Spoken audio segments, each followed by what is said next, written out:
Stories are the most powerful thing on earth.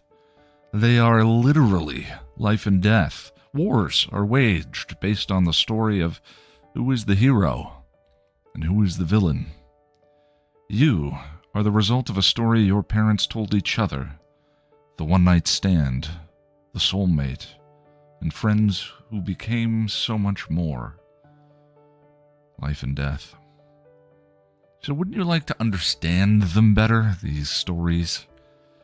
How Story Works, an elegant guide to the craft of storytelling by Lani Diane Rich, demystifies stories and helps you understand why you love what you love, why you hate what you hate, and why prologues are almost always a bad idea. How Story Works by Lani Diane Rich. Available on Amazon in ebook, audiobook, and paperback form. Get your copy today. Welcome to Still Pretty, a Buffy the Vampire Slayer podcast from Chipperish Media. I'm film scholar and Billy Idol wannabe, Noelle.Dr. And I'm researcher and creature of the night, Dr. Kelly Jones. And we're here today to talk about Sleeper, the 8th episode of Season 7. Sleeper aired on November 19th, 2002, and was written by Jane Epsonson and David Fury, and directed by Alan J. Levi. Still Pretty is a fully spoiled, full-spectrum Buffy podcast, so if you haven't seen all of the show, go take care of that, and we'll stay here, obviously, for, sex. If I get vamped, I'm going to bite your ass. Let's go on patrol.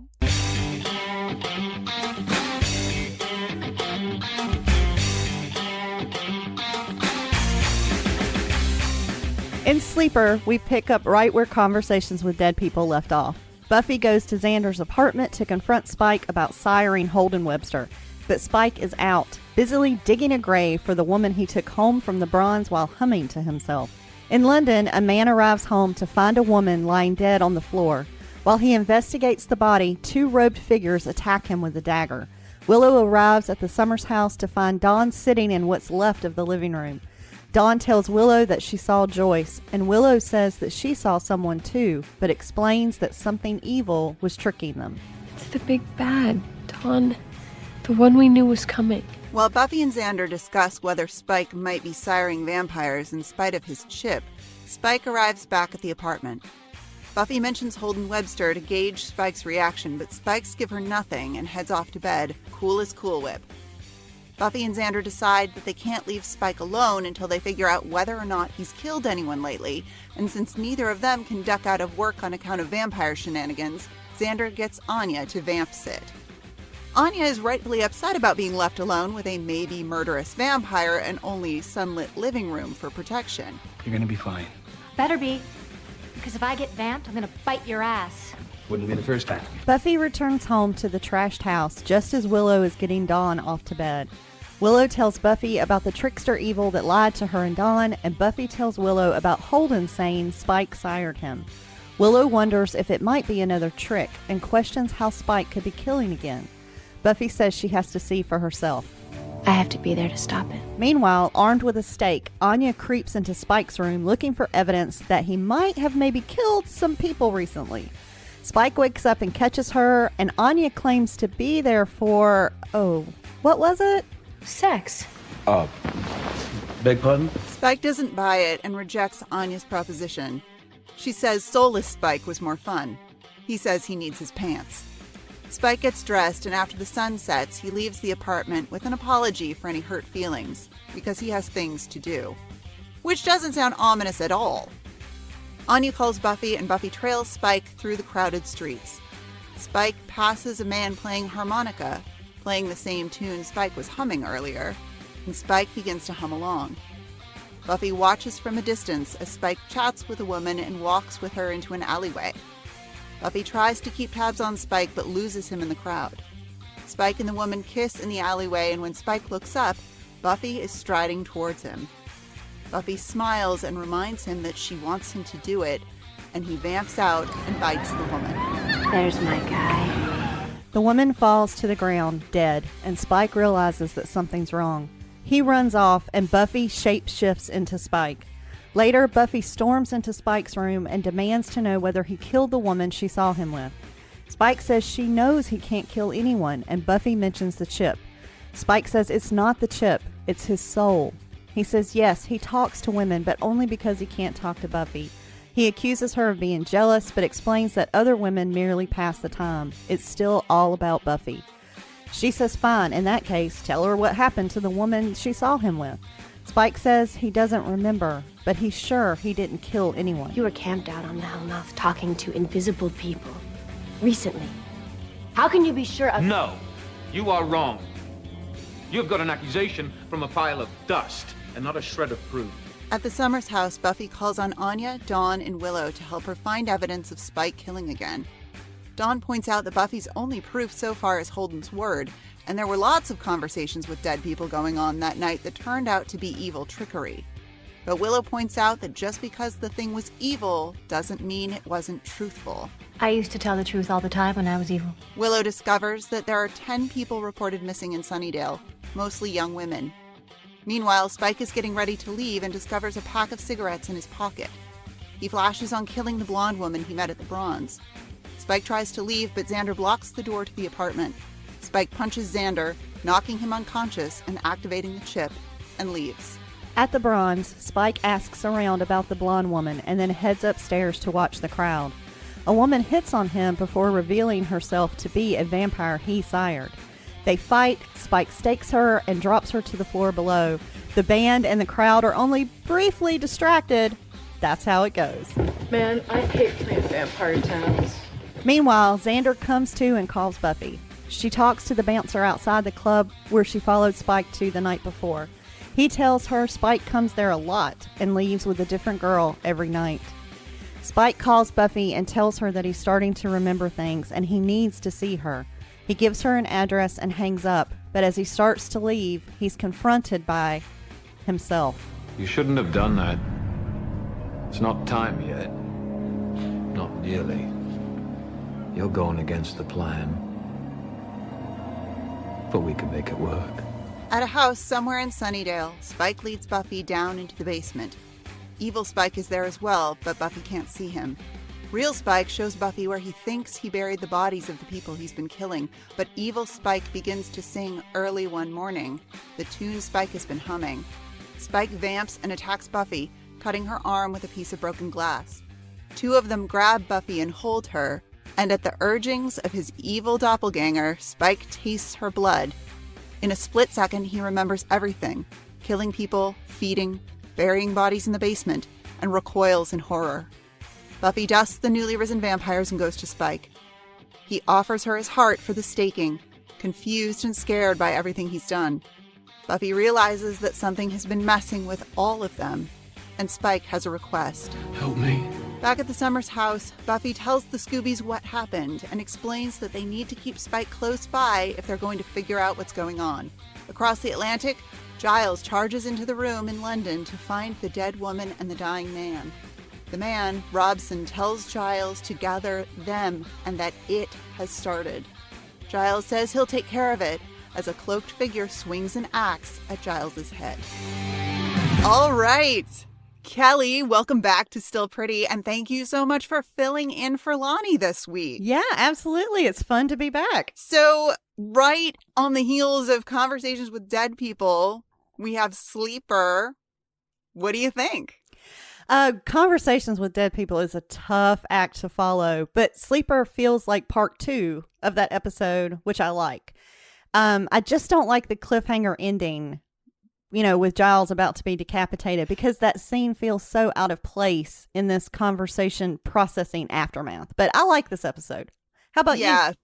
Yeah, the ending is so ridiculous and out of place, but I really like this episode. This is a return to the usual Buffy format after Conversations with Dead People, except that the monster of the week is processing the conversations. And I like that a lot. I like that it is both a kind of a standard Buffy episode and not a standard Buffy episode. Mm-hmm. Yeah, I like the processing of the conversation. Like, I was glad it picked up immediately where the last one left off. Yeah. And it is about... we have to bring all of these different parts together now. right? And kind of process what happened, but figure out who knows what and who told what to whom. And then we're sorting all of this out in this story that is also about memory, which I really like. And like what you know and what you think you know. I really like just thematically that Spike can't remember everything. And he says when he's talking to Buffy about what he does and where he goes and what he can remember and what he can't, he says it all bleeds together, which is a great play on words, right? In this vampire, world. But then at the end, it's tasting Buffy's blood that brings him back. So it all bleeds together in his memory, but then when he tastes her blood, it's like that blood is the trigger for him that does something. I mean, there's some powerful symbolism there. Yeah. That it's Buffy's blood specifically, because it's not tasting human blood that brings him back. It's Slayer blood, Buffy's blood. What do you make of that? Yeah, I thought it was interesting. Before he remembered, he says the taste of human blood, that I would remember, but he doesn't. And it's not until it's Buffy's blood that he does. And I don't know if that's because, we have Spike as like the Slayer killer, right? That's like how he got famous.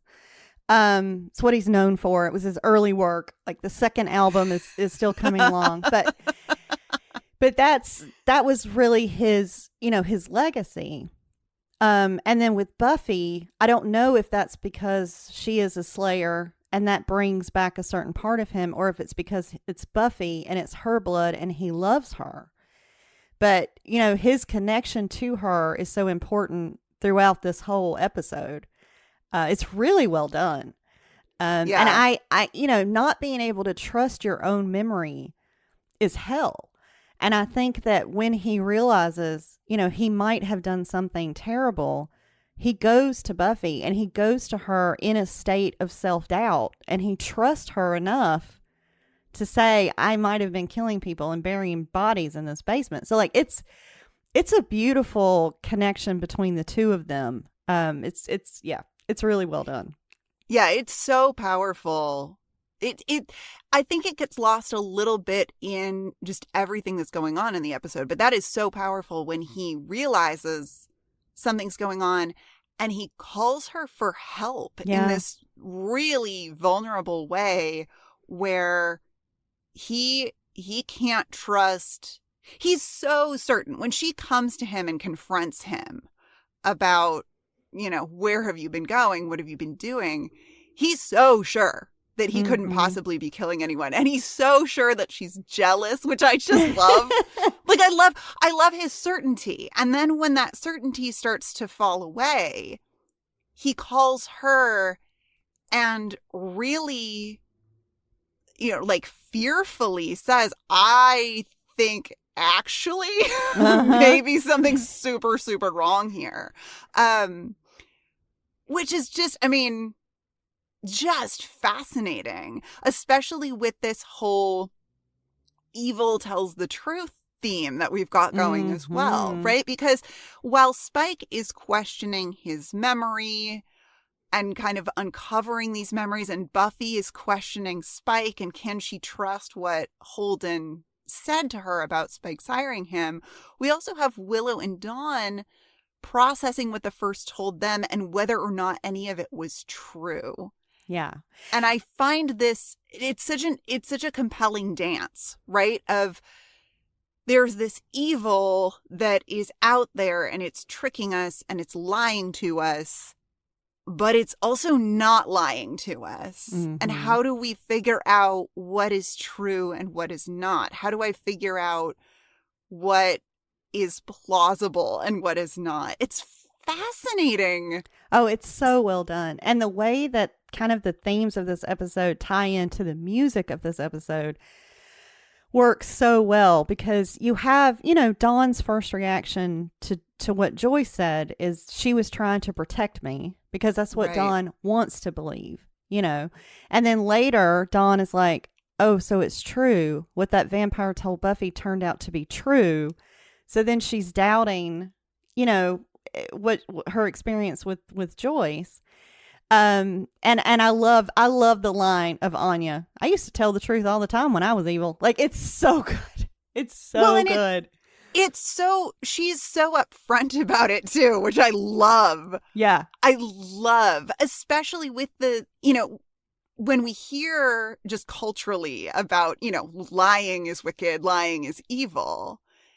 And this acknowledgement, Anya's the perfect one to do it, right? But yeah, I told the truth all the time. Yeah, I used to tell the truth all the time. It's so good. Yeah. And I love how, and we'll talk a little bit about the early one morning song, but that song has a shift that felt a lot to me like the way the first appeared to people in the last episode. Because the song starts out, it's comforting and lovely, like early one morning, and there's this beautiful maid in the valley.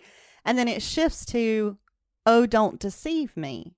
Mm-hmm. So we have this kind of cry for, please tell me the truth. And that's like at the heart of what the first is attacking. And I love it. I think it's so smart. It's so good. It's so well done. I mean, the whole thing is so fantastically written, both thematically and also just, and like the micro level of individual lines in this episode delight me so much. Most notably, possibly, is that all I was to you? A one bite stand? I lose my mind for that joke because how long have they been sitting on that joke? Like, how did it take until season 7 to make a one bite stand joke? And I just picture like Jane Espenson, because it was Jane Espenson, like gleefully rubbing her little writer fingers together, like, oh, I gotta get this line in. We gotta get it in. Like, that is the kind of line that you think up and then you look for a spot to put it in a script. And I mean, maybe I'm projecting because that's exactly what I would do. Like, come up with a joke and then look for an excuse to slide it into a script. But it's just, I mean, I don't know. It's like the dadliest of dad jokes and I adore it. I also love Buffy describing Spike as kind of sallow, but in a hot way. What? But also absolutely. Yeah. Absolutely. I love actually Billy Idol stole his look from never mind. Never mind. So that good. Whole exchange with the bouncer, this guy who's not your boyfriend guy, like it's really great. It is. It's really good. But there's also a lot of really there are a lot of really wonderful lines in the more serious and dramatic and emotionally charged way, right? Spike's whole speech about the chip they did to me, the soul I got. Yeah. That's powerful. A line that's in both of our notes is, I can't cry this soul out of me. Yes. Whoa.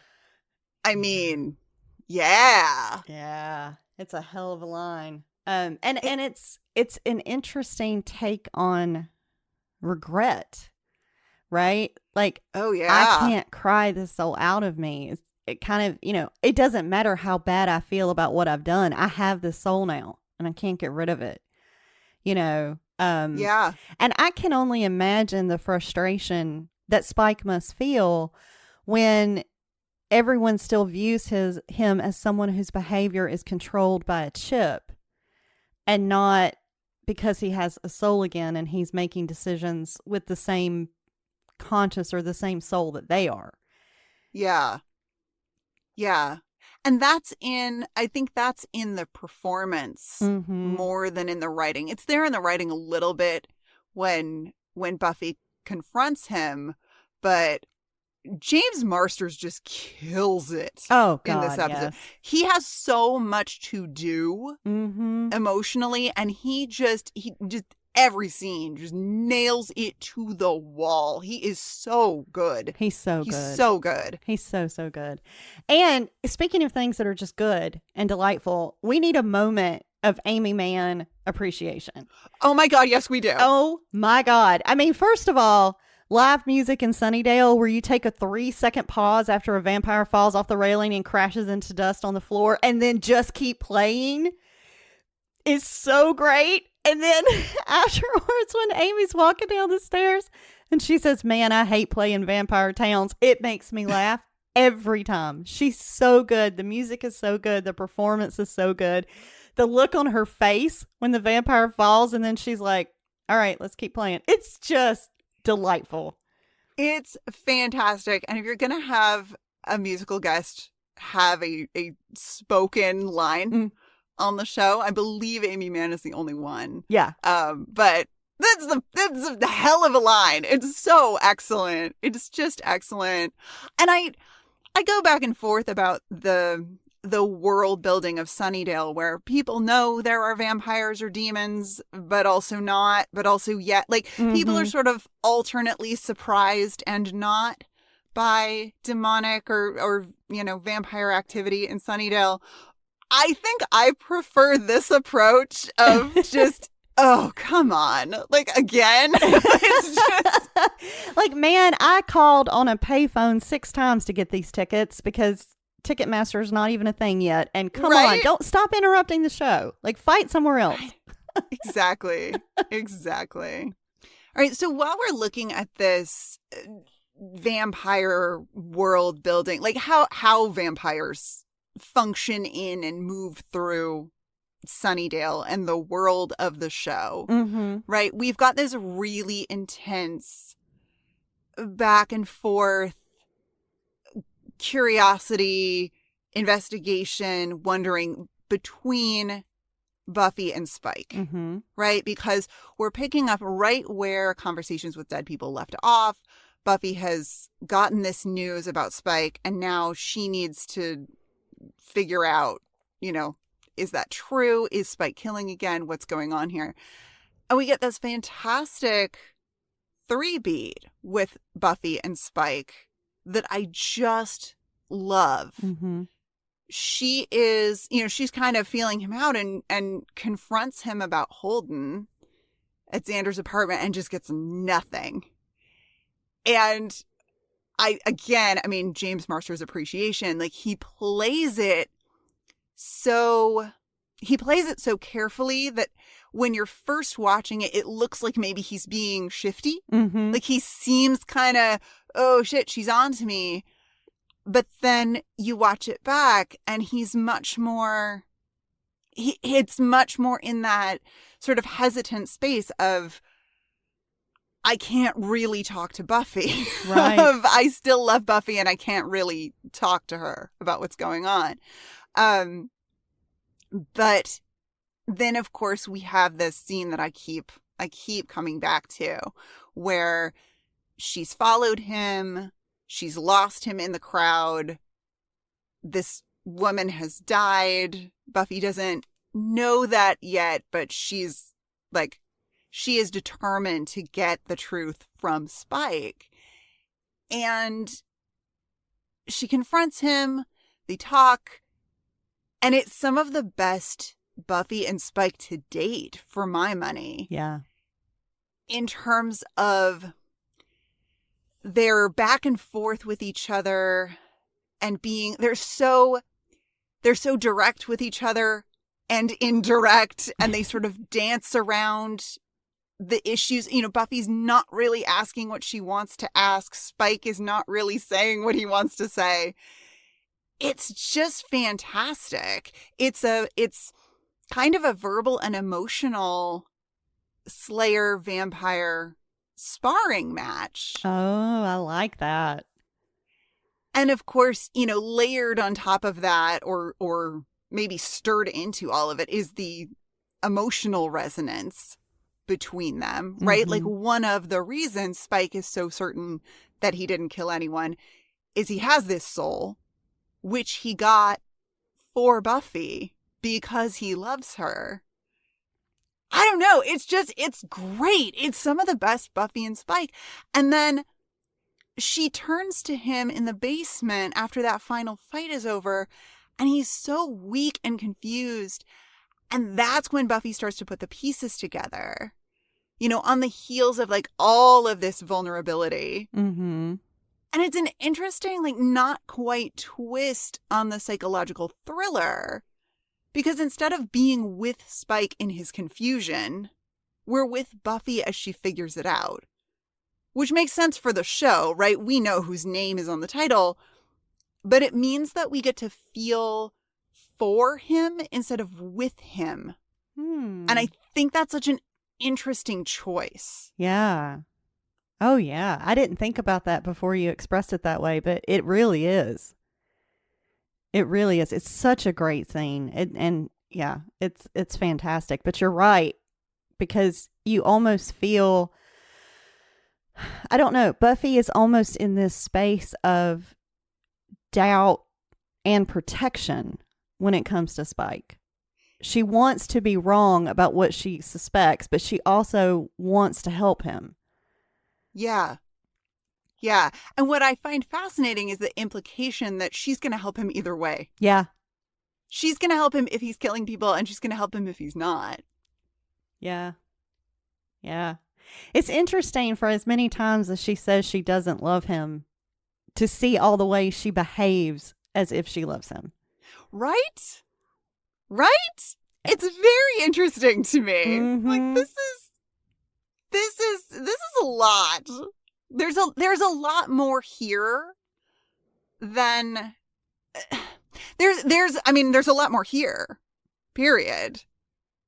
Because of everything that's been built up to this point between them. Yeah. But also what they're bringing and not bringing to each other. It's fascinating. It's fascinating. Yeah. It's so good. I mean, it's beautifully well done. And, this feels like a quiet episode. I remember thinking, well, not much happens. Like, we find out Spike has been killing people, but I think it's in that quiet that some of this huge emotional resonance really builds. Like, I think this is so fantastic. And it's a great suspense thriller episode, too. I mean, that scene of Buffy following Spike through the crowd. I love that Sunnydale just, like, suddenly got a 3rd Street promenade. Like, that's great. I mean, I love it. It's delightful. But that scene of Buffy trailing Spike through the crowd feels very... I mean, it feels very Hitchcockian to me. It feels very suspense thriller. And then when she loses him, we shift to his perspective. Mm-hmm. So we're with him as the first comes to him as Buffy, which, that was a decision. Yeah, I love it. I love Sarah Michelle Gellar as the Buffy. First? Yes. Oh, God, yes. She can bring it. She's so good as dark, evil Buffy. I love it. I love it. I love it. She's fantastic as the first. She's so good. And again, I love that scene that if you're watching the first time and you don't know that Buffy has lost, but real Buffy has lost Spike in the crowd and that this is the first who's approaching him, you don't, it's so good if you don't know. And then watching it back and the way that the woman that Spike has picked up doesn't acknowledge Buffy being there. Mm-hmm. Oh, it's great. Yeah. It's so good. It's all of the so little good. hints that Spike is seeing something that the people around him are not seeing. I love it. Yeah. And we don't hear Spike say a word when he's with that woman until after he kills her. We don't hear his voice until after he's killed. He's silent. We didn't hear him in conversations with dead people either. Yep. It's so good. Oh, that's interesting. Mm-hmm. Yep. That's really interesting. And I think you said it last time in conversations with dead people, is Spike if he's not speaking? Yeah. Interesting question. Yeah. Right? I mean, we're examining, I think for a good chunk of this season, we're examining, like, who is Spike, right? Like, is Spike Spike if he's not speaking? Is Spike Spike if he has a soul? And then what's going on with the chip anyway? Yeah. Because the chip keeps coming up. I mean, you mentioned it earlier that everyone acts like, oh, Spike has this chip, and he's had it with being defined by, I'm a vampire with a chip, especially after, you know, he goes to get his soul to redeem himself, to prove his love for Buffy. But what's fascinating to me about the chip is that when Spike is under the influence of the first, the chip doesn't prevent him from killing people. Obviously, it doesn't.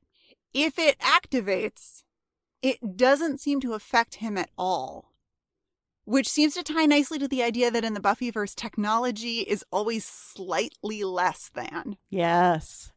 You know, the example we come back to all the time is guns, right? Guns are notoriously ineffective in Sunnydale when it comes to stopping evil, presumably because guns are evil.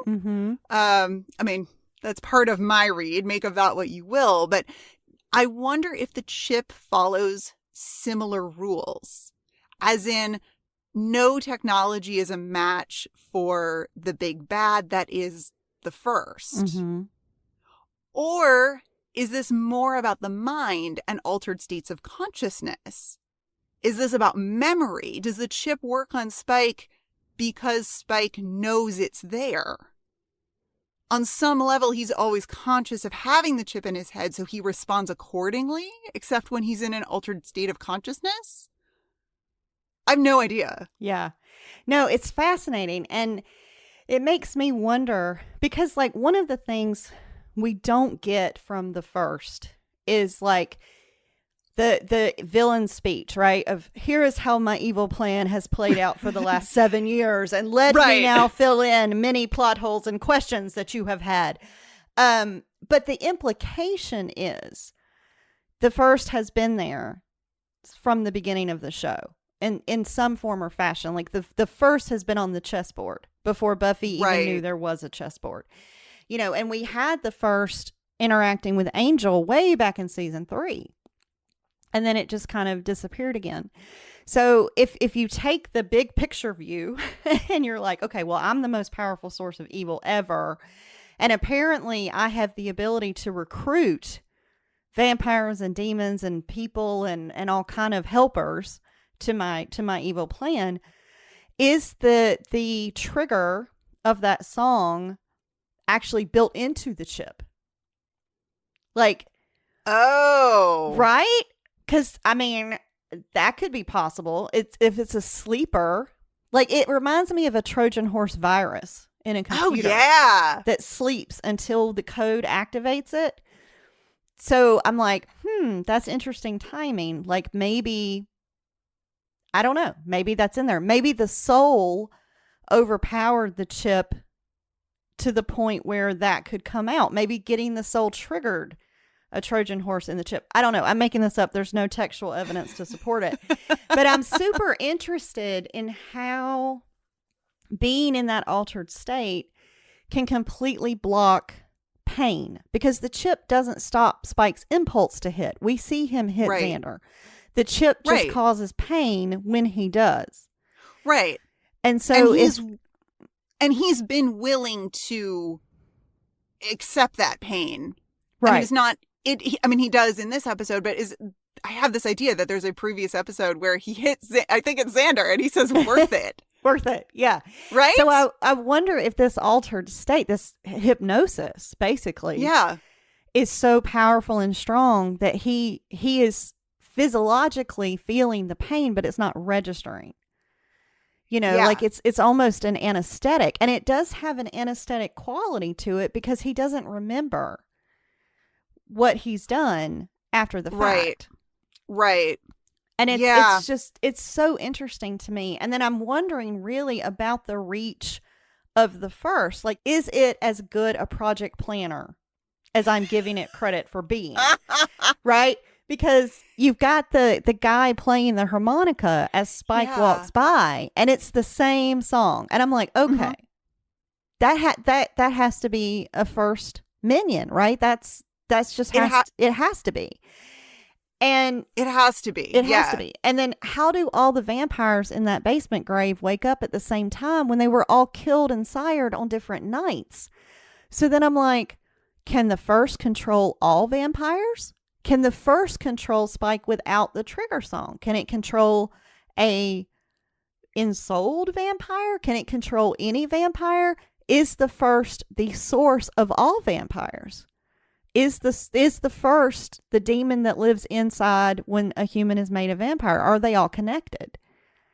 And I don't know, but this is where my brain goes when I watch this episode. I love this. I love this, especially on the heels of Conversations with Dead People, right? Because, well, okay, I have several thoughts, and none of them are in my notes. So let's go. Like we're just bareback on the podcast today. Okay, so. Can the first control all vampires? My read is yes. That's what I make of that last scene with the first and all the vampires in the basement. That Spike has been acting as a minion of the first, effectively, putting all of these vampires in the ground. And I could be totally off base here because I don't remember season 7 at all, as we have established many times. So, it's a fully spoiled Buffy podcast, but it's gonna be spoiler free for me because I don't know, but I read that as Spike has been setting this up for the first, and that the first does have some control and influence over vampires because vampires, part of what makes vampires is the presence of evil in them, right? Now, we're not clear. We've never really been clear on how a soul interacts with that or not. We've theorized before that maybe the presence of a soul somehow not negates, but there's some sort of a balm to evil, but we've seen plenty of people with souls be evil, so it can't be that. But it does seem like there is a connection between the evil, whatever it is, that exists in vampires and the first evil. I read that last fight in this episode as the first activating something ? So that's one thing. Can the first control Spike without the song? I don't think so. I think the way the first controls or seeks to control ensouled beings is through acting on vulnerability, specifically vulnerability related to love, right? Because it's Dawn's mother, Dawn's love for her mother, her connection with her mother, Willow's love for Tara, that the first is spinning to fuck with them. Yeah. Basically. Yeah. And Buffy's connection to Spike. Right. And Spike's connection to Buffy. Right? Because I love that the first appears to Spike as Buffy. Me too. Who he loves, but also as Spike. The first, okay, I have no idea how the first works, but,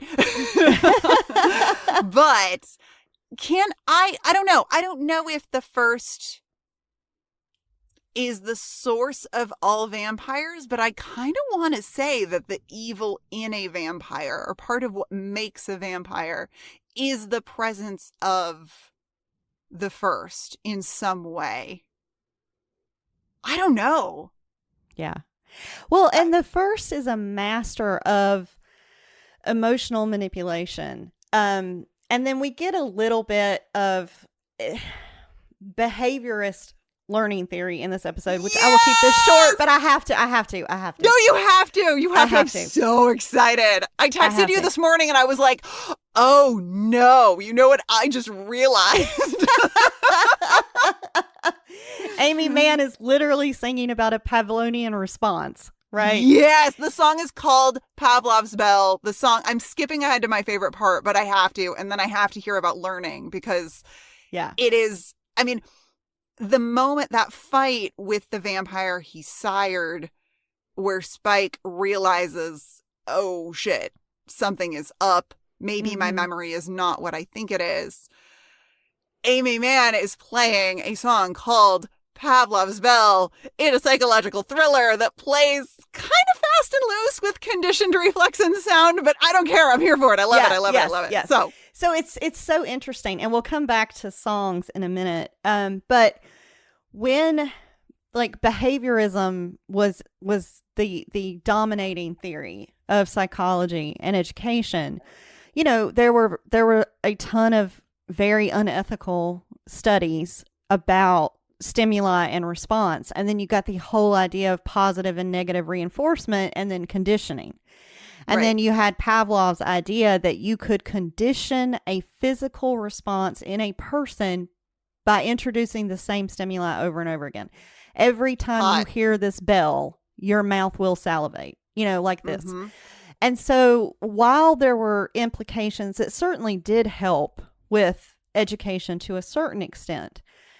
A lot of the studies of behaviorism, because they were conducted in a theory, an isolated theory, in my opinion, we are breaking humans down to response and stimuli and conditioning. And we're not looking at the cognitive and emotional processing there. We are going to describe ourselves simply as beings of behavior, conditioning, and response. That there was a huge space opened for how do we weaponize this? Oh, yeah. How do we use this against people? Can we condition someone to basically follow orders without knowing what they're doing? Can we positively and negatively reinforce, you know, something to us? So the potential for evil in that science is massive. And I love that being connected to the first, because the first seems to be a behaviorist. So like, absolutely.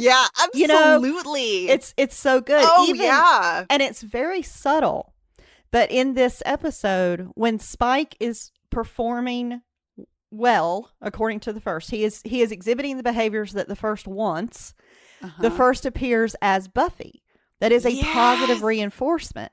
She smiles at him. She says, that's my guy. And Spike is getting that positive reinforcement for what he's done. When Spike does not behave the way that the first wants him to do, the first appears to Spike as Spike. And so his reflection of himself is a negative reinforcement. He wants to see Buffy. He does not want to see himself. So it's subtle, and I don't think they were sitting around with a psychological education textbook, but I love it. I don't care what textbook they were not or were not sitting around with. It is so fucking brilliant. The positive and negative reinforcement of who the first appears to Spike as.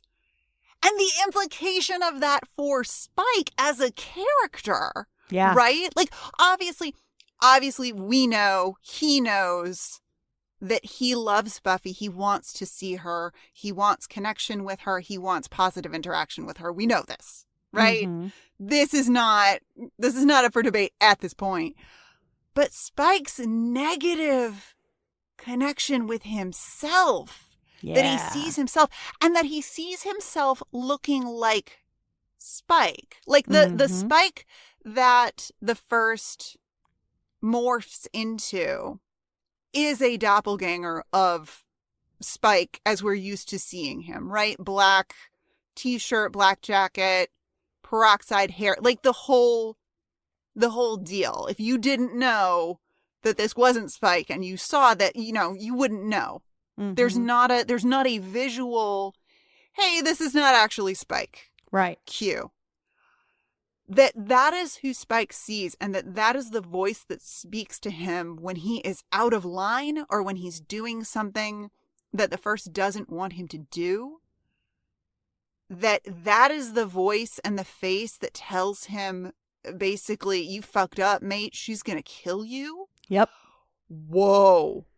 Whoa, whoa, whoa. I mean, and I say again, the First plays on vulnerability, but on the vulnerability of love, right? Yeah. Because it's the chance to be with Tara again that the First offers up to Willow. Mm-hmm. You know, kill yourself so you can be with the love of your life again. And of course, Willow doesn't fall for it because, you know, not at all. But I think Spike doesn't seem to question seeing himself. Because when Buffy talks to him at the end and she's trying to understand, you know, he's so scared and he's so confused and he really doesn't remember, except that he kind of remembers. He remembers all the violence. He remembers everything that the soul is enabling him to remember. And she's trying to understand what happened. And he says, it was me. And he says it with almost like shame and regret. Like in that way that sometimes you'll say something to a friend like, okay, I know this sounds ridiculous, but my anxiety is telling me that everyone hates me and that, you know, I will never succeed in anything. Like it sounds ridiculous when you say it, but when you're in it by yourself, you believe it. And I feel that from Spike so strongly in that moment when he articulates to Buffy that the evil that was pushing him to do what he was doing was himself, and how it clearly makes sense to him and also makes no sense to him. It's beautiful. Yeah, it is so psychologically dense in a way that, as you say, I'm not sure they intended. Yeah, I'm not sure they did either, but I'm like, oh, that's what I see and I love it. And the First, you know, not only is playing on Spike's love for Buffy, but he's playing on Spike's love for his mother. And because this is Foily Spoiled, you know, we can talk about, so that trigger song, that Early One Morning, is his, like, he thinks of that as his mother. His mother used to sing that to him all the time. But when I went and read the lyrics, and by the way, that song's been stuck in my head for 3 days. But the lyrics, that song is a very strange lullaby. And it is a strange choice of a song to sing to your son. And it got me wondering, is that song representative of Spike's mother's story? Because we never learn anything about Spike's father. Was she a poor maid used and abandoned like that, and it ended up as a single mom?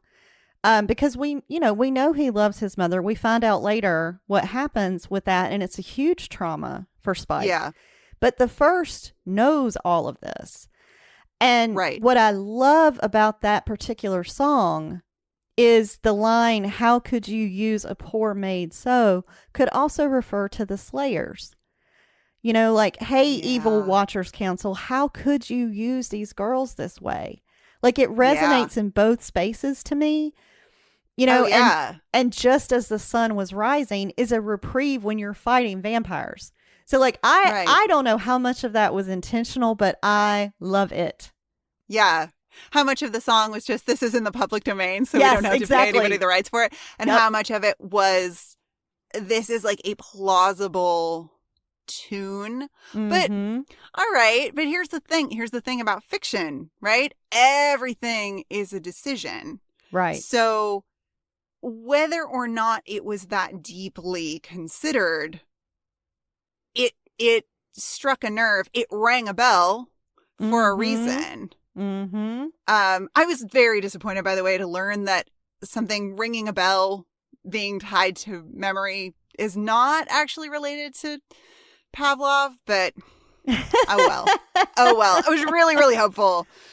Really, really hopeful. I love the idea of that as that song, which is connected to Spike's mother, as being her story. Yeah. Oh, that's so good. That's so good. I love it. I love it. I love it. I can't wait to talk about Spike's mother. By the way, that's going to be a fun conversation. It's such a good episode too. I love it. I love it. I love that. That's Lies My Parents Told Me. Yes. Is that? Yes. Yeah. It's so good. Oh my God. Oh my God. So good. Yep. So good. Things I do remember from season 7. Well, and speaking of other things you love, you have quite a lot of happy notes about Anya. So you want to... Oh my God. Okay. Yeah. Yes, I do. I have. Okay. This scene. All right. The scene in this episode with Anya and Spike is one of my favorite things ever. It is so ridiculous. And I almost want to say kind of out of place in this episode. Like, tonally, it doesn't quite fit. Mm-hmm. But I love it with my whole damn heart. Anya sneaking into Spike's closet, which I refuse to believe is a closet, first of all. That thing is bigger than at least one of the so-called bedrooms in the house I currently live in. So, whatever. But can we just acknowledge for a moment that Anya has no powers here? Yeah. She's got a stake and bravery, and that's it. She's the one who comes up with this idea that, all right, if we're going to watch Spike, if we think that he's been doing some bad shit, maybe we should, like, I don't know, check out his room and see if we can find some clues. And, you know, Xander, of course, is like, oh, didn't think of that. Bye, gotta go to work. But I love that Anya takes it upon herself to do this thing that she really doesn't want to do and really isn't equipped to do. And then, of course, Spike catches her with this fantastic line, do be specific and tell a fella just exactly what you're doing here. Yes. And Anya trying to lie is fantastic. Anya trying to lie might be one of my favorite things in the whole damn world. I'm here, obviously, for, and you can just, like, see the wheels turning. And she's like, oh, shit, what's the plausible explanation for why I'm here? Sex! Yeah, that's the ticket! It's so good. It's so good. And then the way she passes off holding his steak up as kinky. It's just, I love it. I love it. I love it. I love it. I love this performance. It reminds me so much of Julianne Moore's bad porn acting in Boogie Nights. There is something magical to me about watching an actor who you know can deliver a deep, nuanced performance do this trying so hard, you guys, bad acting thing. Yes. Oh, God, it is so good and so funny. And something happens in this scene that, I don't know, I might be reading too much into this, but I will be curious to see what you think. So Anya scrambles. Why would I be sneaking around in Spike's room? Yeah, it's because I want to get it on with Spike because it was so great the last time, and I just can't stop thinking about. And she takes this lie and just runs with it. And then there's a moment where it seems to shift. And I don't know, I read it as a genuine shift, that she goes from, I gotta distract Spike, who is maybe a serial killer now and might really hurt me if he had a chance, to, actually, this is kind of hot. And I don't know if that was the intent in any way, but that is what I read. And part of my read on that is that when they stop and there's this moment of silence and Spike says, Anya, and she goes, in this like, oh no, I have done an embarrassing thing and now we have to talk about it kind of way. I don't know. Maybe I'm reading way too much into this scene, but I see a shift there with Anya of moving from a place of brave, sort of crafty trickery to actually. Oh, yeah. Hello, Spike. I feel the actually hello Spike real hard. Because I think it was, and it's funny because Anya, I love the fact that Anya is a terrible liar because that's not who she is. You know, Anya is someone who tells the truth. So like, I really like seeing her struggle with lying. And, you know, and they say like, if you're going to have to tell a story or, you know, make something up or whatever, to include as much truth as possible, which we also see from the first. Yeah. Right. Well, Anya and Spike have had sex and apparently it was really hot. So like when she's back in that position, I do see that shift between I was trying to distract and cover and now I'm kind of liking where I'm at. Kind of into it. And then, I mean, yeah. I mean, I love this scene so much. It feels, even though it feels kind of incongruous with the episode and it feels out of sync a little bit with the Anya we've been seeing so far this season. Mm-hmm. This Anya feels much more like the Anya who was just figuring out how to be human. Yeah. And kind of sorting out the rules of being human, including what it means to be in a human body. Mm-hmm. And when she responds to Spike's rejection with, "You think I'm fat," it feels like a ridiculous, out of left field kind of anti-fat non sequitur, and it totally is. Mm-hmm. But part of me wants to queer that line and make it a subtle criticism of the way we use the word fat to mean something other than fat, and the way we equate fatness with undesirability. Mm. I know this is fully my queer read on this. I don't believe this was the intent whatsoever, but it reminds me of Cameron Esposito's bit in her stand-up special Marriage Material about the people in her small town not knowing the D slur for lesbian and calling her medium-sized child body fat as a way of identifying and dehumanizing her obvious queerness. Yeah. Is this line critical of anti-fatness? No. No, it's not meant that way at all. But I think my delight in this scene feeds into a desire to queer this line because then it filters into Anya trying to cover for her what I read as very real disappointment at being rejected by Spike. You know, she says it's either that or the hair. And he says, the dude's quite fetching. I love the hair. And she says, as a friend. So we're in the rejection space. We use this anti-fat label. And I so desperately want it to be critical of fat as shorthand for not desirable. Mm-hmm. But I don't think it is that. I think it's upholding that idea. But it's such a bummer. It's a bummer of a line in a scene that I just adore. Yes. Without that line, I mean, the scene is just fantastic. I wanted to hurl and throw things when she says that, but I like your take on it. And oh God, I love Cameron Esposito's bit. It's so good.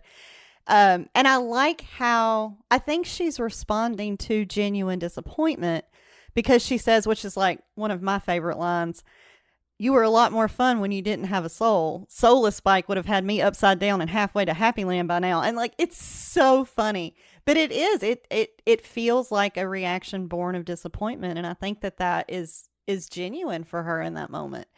But the rest of that scene, minus that one line, is so good. But I love Spike and Anya together. They're fantastic. I mean, two powerhouse actors in a scene together where they both get to do something that they're really, really good at Mm-hmm. is always delightful. Yeah. It will always delight me anyway. Yes, it's so good. It's so good. And like, I kind of want to go back to the beginning when we did our overall response to the episode, because in talking about it, the episode's a whole lot better than I realized when we started talking. Like, this was really good. Right? Isn't that an interesting thing that happens? You start to break something apart and you're like, actually, this was really good. So what was your favorite part? Oh my goodness. What is my favorite part of it? Actually, there's very little in this episode that's not my favorite part. I mean, Emma Caulfield's performance, James Marsh's performance, Amy Mann's performance. It's so delightful. But I think my favorite part is the music. The music in this episode is so good. So good. I mean, I love a musical cue for Spike. Yeah. For Spike's altered state. I think that that's just such a great storytelling beat. But the inclusion of Pavlov's bell. Yep. When we're talking about memory and conditioned reflex a little bit. I mean, kind of, sort of. Oh God, just so good. So good. And just like that song slaps. That just, yes. Yes, please. All the music. Love it. Love it. Me too. I love it so much. What about you? What's your favorite part? I mean, the music is definitely up there for me, but it's the end when Spike holds his jacket open and offers his heart to Buffy, which he has offered to her so many times. But this time, he's offering it for her to stake him and kill him, and he's crying, and he says, do it fast, okay? They're like, he trusts her with what he's done. He trusts her to end him. But he's still offering her his heart because he loves her. And I just, oh God, I'm such a sucker for Spike. I love it.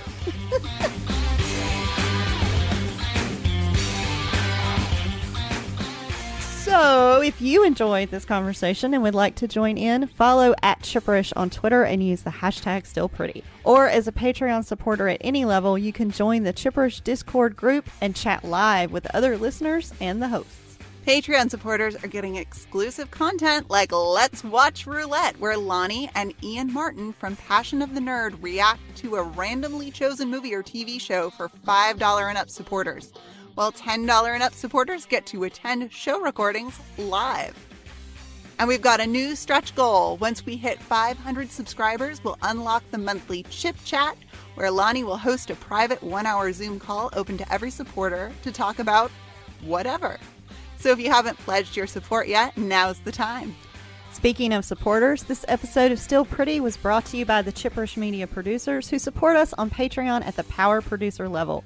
These people are the reason why Still Pretty is coming to you free and ad-free right now. So thank you to Abigail, Alice, Christina, Erica, Jonathan, Kevin, Kristen, Rose, Shelley, Stephania, and Stephanie.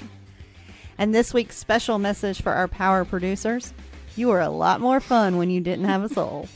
While you're waiting for the next episode of Still Pretty, here are some things you can do. Write a great review on Apple Podcasts. Tell your friends about the show, or do be specific and tell a fella just exactly what you're doing here. Kelly, thank you so much for filling in this week. Thanks for having me. It was fun. Always a pleasure to have you on Still Pretty. Lani and I will be back next time with Never Leave Me, the 9th episode of Season 7. Until then, how could you use a poor maid so?